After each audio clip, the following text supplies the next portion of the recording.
I thought I'd just show everyone a little bit of my progress. This is for a ballast switching control unit basically. It will be AC and DC, but as you can see my rectifier is still on the bench.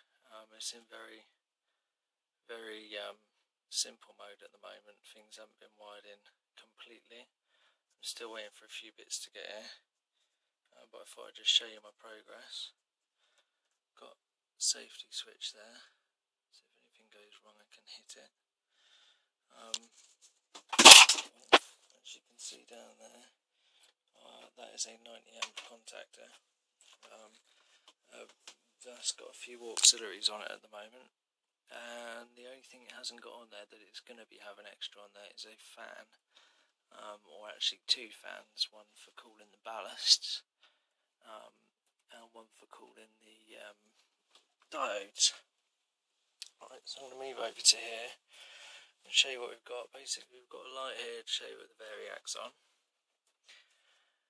Now I switch this on, which means there's power on, and as you can hear that's beeping. Now I've got one of these coming with a light in it, and you don't have to have it on.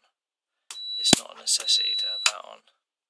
All of these lights will light up, but they need a live feed to them. At the moment it's just literally wired up so that it works, so that I've still got use of my variac. But I'll show you how it works anyway. We've also got, as you can see, my missus has been very busy drilling lots of holes for me. These are the two original holes, connectors, that make use of that air activated switch. I'm going to slide the contactor back in there. So,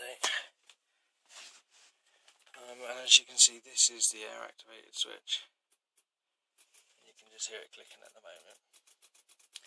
So we've got power. I can turn this on,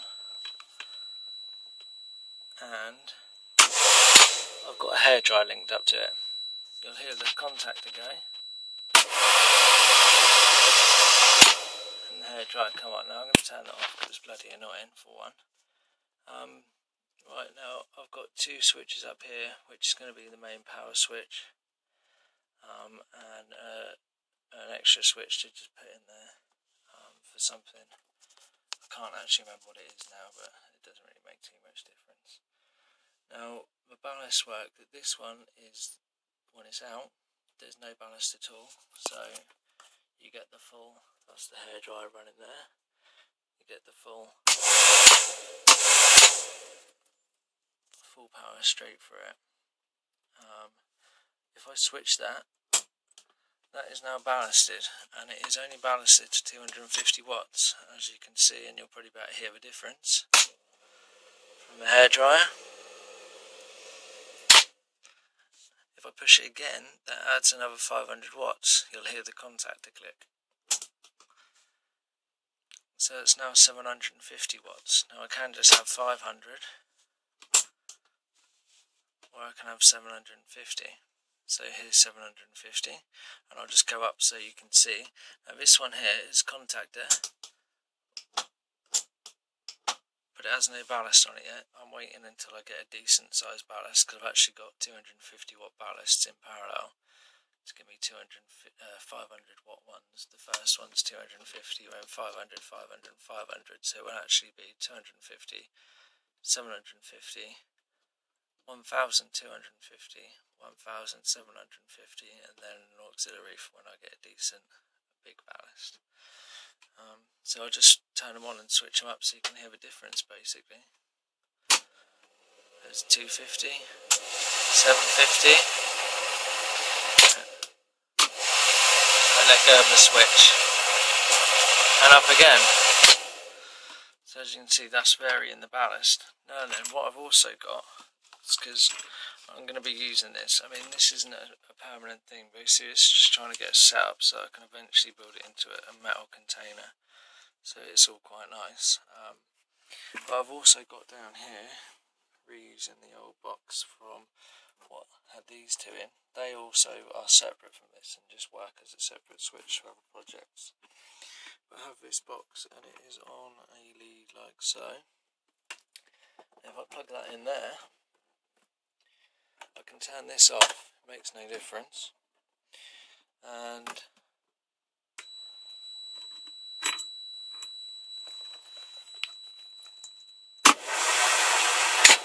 without that turned,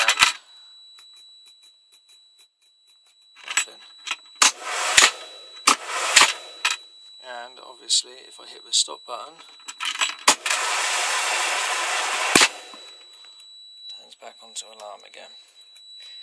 So there's also that, which will be rather handy for like running a Tesla coil. I've got an extension for that as well to make that 2 meters.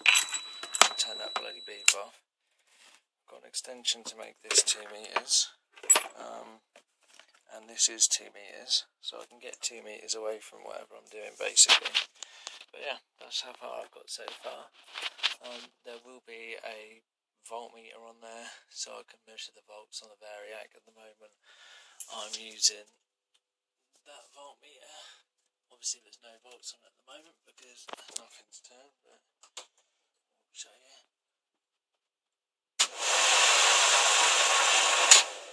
That's my voltmeter. This is going to be the ammeter.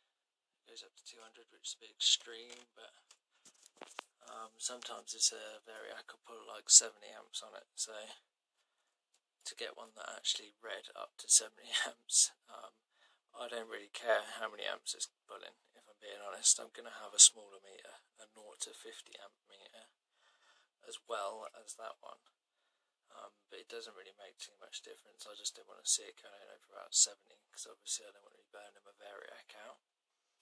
And yeah, there'll be a voltmeter the same size as this, but as I say, I'm still waiting for parts to come.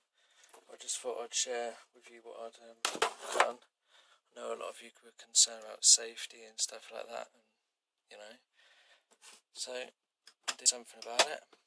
Turn all those off, and yeah. Anyway, so thanks for watching. If you've got any comments, any suggestions that might help me out, anything I can add to it, any bright ideas. I know a lot of you got some good ideas out there, and many heads are a lot better than one. So yeah, just leave some comments, and thanks for watching.